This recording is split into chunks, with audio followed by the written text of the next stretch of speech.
Hi and welcome back. Now in this chapter, I want to go through Azure database for MariaDB. So this is a community developed database.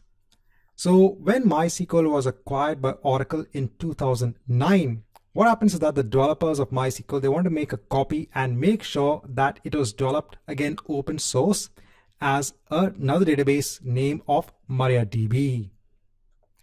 So this is meant to be free and open source. Now, Azure Database for MariaDB is meant to be a platform service for the MariaDB database engine. Here again, the infrastructure is managed by Azure and you get high availability and automated backups. So let's go ahead and create an instance of Azure Database for MariaDB. So over here we are in Azure. So let me go ahead and add a new resource.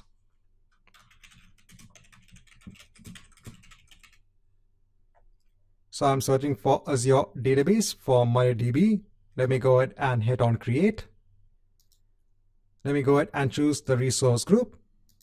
Give a unique name for the server. Okay, server name is available. I'll leave the other settings as they are. Let me go ahead and configure compute and storage. So over here, let me go ahead and choose the basic model. Let me go ahead and reduce the number of cores. Let me leave everything else as it is. You can see the estimate cost per month. I'll hit on apply. Over here, let me go ahead and again give the username and password, which can be used to connect onto MariaDB. I'll go on to review and create. And let's go ahead and hit on create. Again, this will take around 5 minutes. Now, since MariaDB is based on MySQL, you can actually go ahead and use the MySQL workbench to actually connect onto this MariaDB database server. So let's come back once we have the database server in place. Now, once you have the deployment complete, let's go ahead on to the resource. So this is our MariaDB database server, and most of the aspects remain the same when it comes to the connection onto the MariaDB database server. So we have to go on to connection security first. Let's go ahead and add our client IP address and click on save. Once this is done, we can again go on to the overview. Let me go ahead and take the server name. I'll go on to our MySQL workbench. Let me go on to home. Over here, let me go ahead and add a new connection. I'll just give a name. Over here, I'll put it as the host name.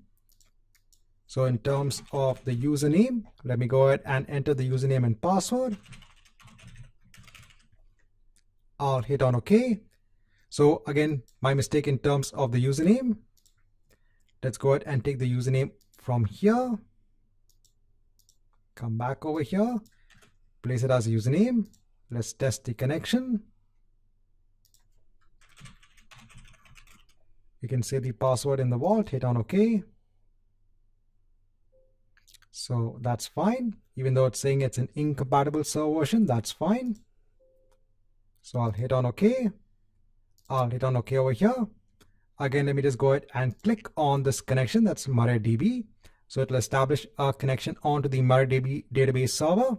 So it'll go ahead and open now a connection onto the MariaDB database server and also open the SQL editor.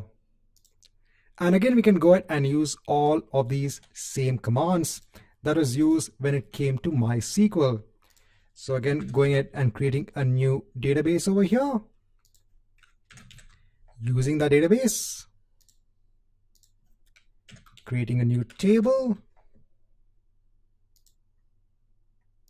inserting all of the rows in that table, and then finally going ahead and seeing all of the contents of that table. So this also works as it is. Right, so this marks the end of this chapter.